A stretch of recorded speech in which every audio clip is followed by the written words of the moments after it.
السلام علیکم. بسم الله الرحمن الرحیم. زه د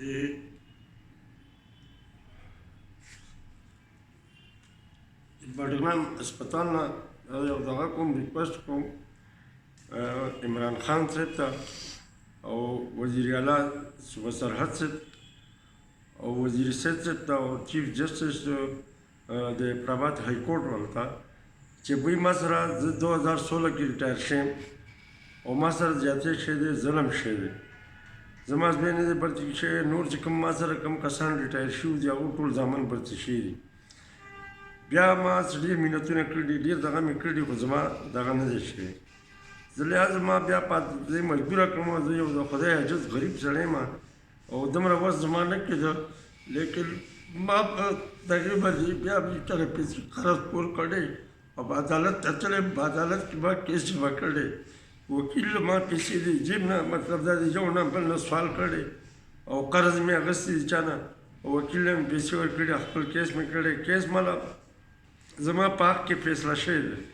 د کیس نه بعد مطلب مخکې چې ما سره کوم ریټایر شوي دي هغوی ټولو زامن برتي شوي دي او د کیس نه بعد چې ما سره دي نو 6 کسان دي، یعنی زه یې د نظر انداز کړی یم او دا 6 کسان یې نور برتي کړي او زما نمبر او زما نمبر یې دا کړی. زه دا ریکویسټ کوم که دا د انصاف حکومت وي او دا د انصاف دغه وي نو ما سره د انصاف وشي، او که دا د انصاف نه وي نو زه د خدای عجز یم، غریب یم، نور زما یې ژړا شي چې زه وژاړم.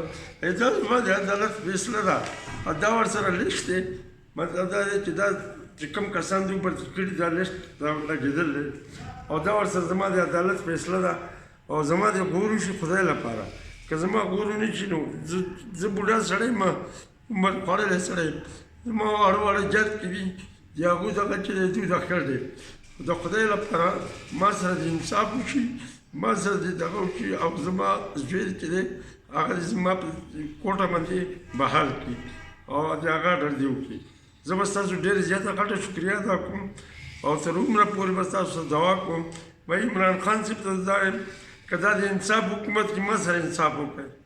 چیف جسټس پټابند ته زه دا یم که ما دا د انصاف حکومت کې ما سره انصاف، تاسو ما سره انصاف کړی، ماله فیصله راکړه او ما خپله فیصله راوړه، دوی له مې ورکړه. تر اوسه پورې زما په فیصلې باندې نوي نوي کسان برتي کېږي او زما ډر نه کېږي. ما ته وایي دا ستا حق نه دی.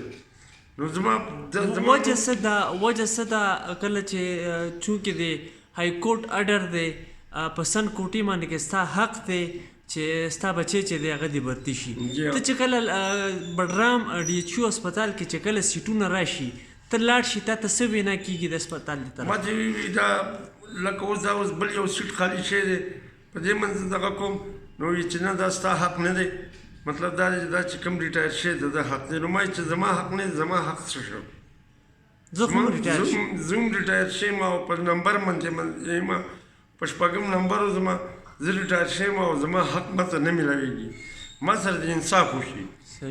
زمونږ ایم پی ای صاحب او ایم این ای صاحب هغوی ته تا خپله دا جړه فریاد رسولی؟ ما دواړه ایم پی ای، اول ایم پی ای ولی محمد خان هغه یعنی په جان بوجھ کې ما سره دا زیاتې کړی او ما ته ویلي چې ستا دغه زه بالکل بیخي نه کوم او ته چې څه کوې نو وکړه او که ته عدالت ته ځې نو عدالت ته لاړ شه. بیا زه تاج محمد خان پسې هم تللی یم. تاج محمد خان ما ته دغه ته ویلي چې پوسټونه راشي زه به تاله ستا کار کوم، ولې پوسټونه خو دا 6 پوسټونه خالي شو، زما کارونه شو. زه د هغوی دا دغه نه کوم چې زما په هغو باندې اعتراض دی یا په دغې، زه صرف خپل انصاف، زه انصاف غواړم. ستا حق دی تا ته دې میلاو شي، زما حق ماته میلاو شي. دا هم ده. موږ ستا فریاد چې دی مخې ته رسو انشاءالله العزیز. څنګه چې تاسو ووایي که واقعي دا د انصاف حکومت وي تا ته به ستا حق ضرور میلاوي او زما حق ماته میلاو شي. زه به دلته عمر له دوا کوم، نور ما څخه نه زه عدالت ته زه مشر بوډا سړی یم، ګرځېدی هم نه شم او نه عدالتونو ته تللی شم نه بل ځای ته تللی، نه راڅه که د وکیل پیسې شته نه راڅه که نور پیسې شته. برای مهرباني دې ما سره دا وکړي چې زما حق ماته راکړي.